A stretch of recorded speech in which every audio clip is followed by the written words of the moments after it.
Most people work harder, but you need to work smarter by upgrading the system inside your head. My name is Fari, and in today's video, I'm going to be going through how to build a mental OS, basically a mental operating system that produces results on autopilot. This is how I'm actively thinking about this and how I'm implementing it inside Killer Chaos OS, which is our own internal operating system that governs how we're able to build backend systems. So, most people optimize for output, they chase tasks, metrics, and results, basically looking at it of saying, hey, we need to get XYZ done, and then once we get it, we need to measure it against this metric, which is ultimately gonna give us that trackpad to say, hey, are we actively following on what it is that we need to complete, and through that we then get the results. But your mental operating system is the real leverage, and what I mean by this is it's how you take in info, how you make decisions, and how you turn ideas into actions. That is basically my personal definition of what a mental operating system, because I think most things in life are ultimately governed by the decisions that you make, the info that you're also just digesting, and also the ideas that you have that you're constantly turning into actions. And I think ultimately thinking about this from an engineering lens of saying, hey, you have inputs, you have processes, and you have outputs, with inputs being what is it that is actively coming in, the inputs that are going in, is it you reading a book, and processing, how you actively processing this new information, and then the outputs where you actively just creating these this output that you've gained the knowledge from and gotten this input from, basically the things that you're actively building through the knowledge that you have gained and also processed, and then having every decision, habit, and filter as a part of the compounding output. Also understanding that, hey, this is part of the compounding outputs that is ultimately going to get us to where we need to be, and we need to make sure that we're thinking like an engineer by breaking these down into three different components. And through this, that we can go a lot deeper into how to be more technical around this and tactical of saying, hey, we have four different stages that we can actively just use around this, which is auditing inputs. Through this, you're ultimately able to track what you consume. Is it the content? Is it the conversations? Is it the meetings? And I think there's a lot of truth in this, because what you consume is ultimately what you become. And especially for me, in my personal journey, I've consumed a lot of content that is remotely around business and just personal growth as well. And simply through that, I've been also able to grow as myself, within myself, to say, hey, I want to be a person that is constantly learning. I want to be a lifelong learner, and that is ultimately been what has fueled the vision of who I am today, because simply through what I have been able to consume, but also tracking that. And I think this is an important thing to do, to say, hey, I'm tracking the content that I'm consuming, I'm tracking the conversations that I'm also consuming, and also the meetings that I'm having as well. Are they fruitful? Are they actively contributing to the overarching goal of building Killer Chaos OS, which is our own internal operating system that governs how we're able to build backend systems? Is it ultimately compounding into that grand vision? If yes, then ultimately I need to make sure that I am doubling down on that. But ultimately you can't track what you can't see. So ultimately tracking, saying, hey, if I'm consuming podcasts, how many podcasts am I consuming, and how is it actively moving me towards my goal? And then ultimately saying, hey, there's a threshold where you ultimately reach consumption, and then you need to turn that into action, which I've spoken about in a previous video. But through that, you also need to ask the question of saying, hey, does this feed into my decisions, or does it distract me? And I think one of the most important modes is ultimately understanding that us as humans, we take decisions on a daily basis. But for me, I've realized that, hey, how can I take these decisions in a manner that has or is governed by an operating system, basically who I am and how I identify myself. I identify myself as a builder, and a chief problem solver is my nickname that I gave myself. It just came up as a funny thing that just came up, and I just gave that to myself. But ultimately, for me personally, I've been looking at a lot of things through that lens to say, hey, I'm a chief problem solver, so the decisions that I need to make need to match that. If I'm able to solve problems, I need to be able to identify as this chief problem solver, because it gives me the edge mentally to say, hey, the decisions that I make, I need to ask myself, how would I handle this if I was a chief problem solver? And I think through that comes a lot through the conversations that you have, the content content that you're constantly consuming, and also the meetings that you have, because that all formulates into what inputs are actively coming in and how you're then moving on to the next stage of saying, hey, you need to make sure that you're removing low value inputs ruthlessly, making sure that, hey,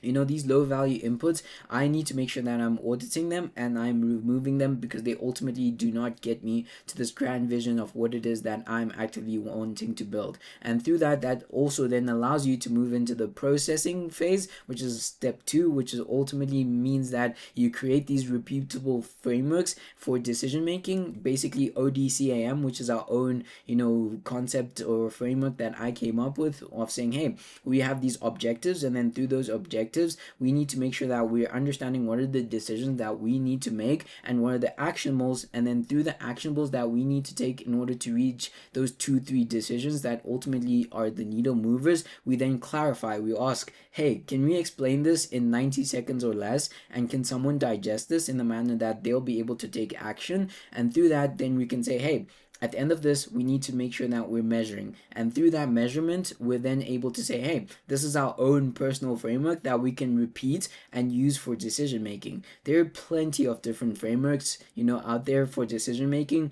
But for me, I find the one that I've made, and it's one of the earlier videos, if you care to scroll all the way back, ODCAM framework, which I, came up with. And, I'm a big proponent of that, because I just, really love the concept to say, hey, we need to understand, what are the main objectives or the decisions that we need to take, and how are we going to measure those with actions. And through that, we're ultimately going to make sure, hey, there's clarity is formed, and we're also just aligned on what it is that we're actively solving for. And also just through that, I think it's all, perfect. But also ultimately what ties that in together is ultimately measurement. How can we be able to measure this so that we're also just staying on track? But through this, an example of this, processing of creating these standard frameworks is through templates for evaluating ideas, routines for problem solvings, and checklists for complex tasks, to make sure that, hey, we're standardizing this, and we're making sure that this process is a standard within our own internal operating system.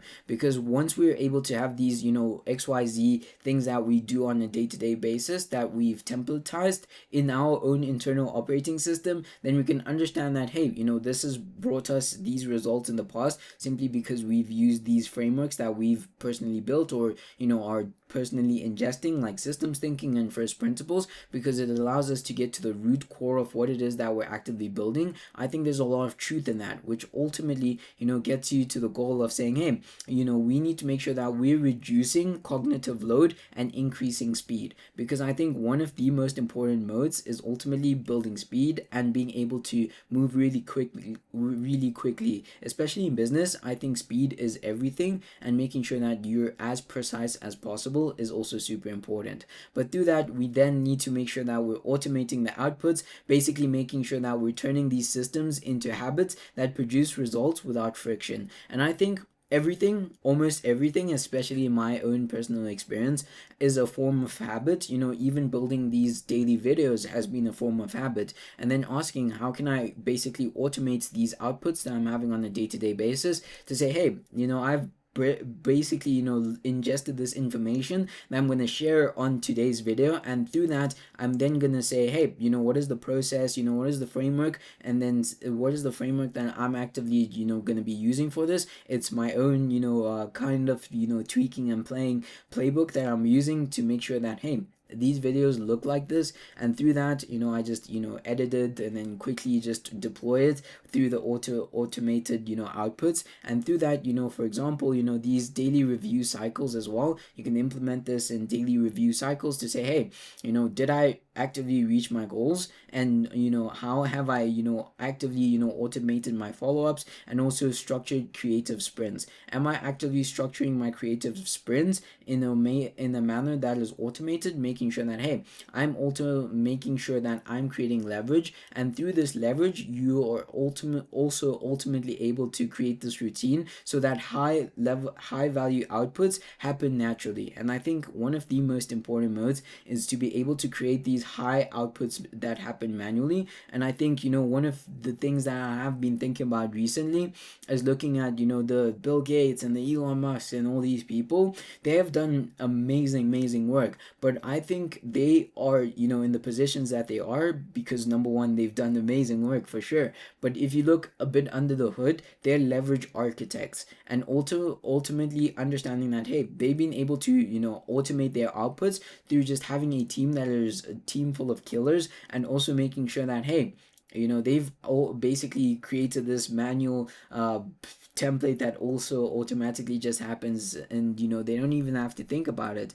And also understanding that, in as much as we can have these three processes, we also need to make sure that we're iterating our operating system. I think, the operating system kind of dies, if you will, if you stop innovating on it. And I think innovation or iteration is the key to innovation. Like I like to say, it's my own catchphrase to say, hey, we need to make sure that we're rapidly iterating and just, understanding all the data points so that we can push a lot further into the future by treating myself, as a code, basically saying, hey, I need to test, measure, and improve on a day-to-day basis, or even a weekly basis, to say, hey, this week went by, what can I, test more into the upcoming week? What can I measure, and how can I actively improve as well? Because through this operating system, it also needs to be a living, breathing machine, and through that, it also needs to have refinement, and also noting what works, basically saying, hey, this is what worked, this is what has worked, in the past, this is what's working right now. What doesn't work, this is what hasn't worked, in the past,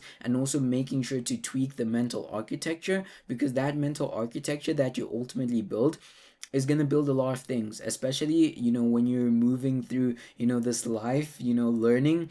I think that is a very important mode, to say, hey, this mental architecture that we're building is going to govern a lot of things that we're going to be doing into the future. So we need to make sure that we're just constantly refining our mental architecture and understanding that, hey, these are the points in our mental architecture that we need to tweak, innovate, and iterate, because simply through that we're then able to reach a new level of understanding that ultimately builds the moat for what it is that we're going to be building next. And through that, you need to understand that, hey, every iteration compounds your effectiveness. A lot of things in life, especially from my experience nowadays, is that all things or most things come as a compounding effect. So my question then just becomes, how can I create a positive compounding effect that transverses through time and creates a lot of value? And I think, just understanding that, hey, things form from habits, and these habits ultimately compound, but how can I build these compounding habits that are ultimately beneficial to us in the long run? Because through that, we're then ultimately going to be able to create value and reach the grand vision for Killer Chaos OS, where we're going to be inspiring millions of people, reshaping industries, and also having this $100 million worth of impact that we're going to create into the future. And I know that we're going to get there, we're going to fail so many times, but ultimately I think through these daily videos, we're going to push a lot further in terms of our understanding, just rapid iteration, and just making sure that, hey, each and every single day doesn't have to be perfect. I can stumble on these videos, I can just ramble for a little bit, but ultimately that, just process of rapid iteration is ultimately going to bring us, to a place where we understand a lot more because we have a lot more data points, but also ultimately we're building, the mental frame or the mental OS that ultimately governs how this Killer Chaos OS is ultimately going to be built. And through that, that is the difference between a high performer and everyone else, also understanding that, hey, it's not just effort, it's the system behind the effort. What actively goes in, like I said, the Elon Musks and the Jeff Bezos, they're leverage architects, and they're there for a reason.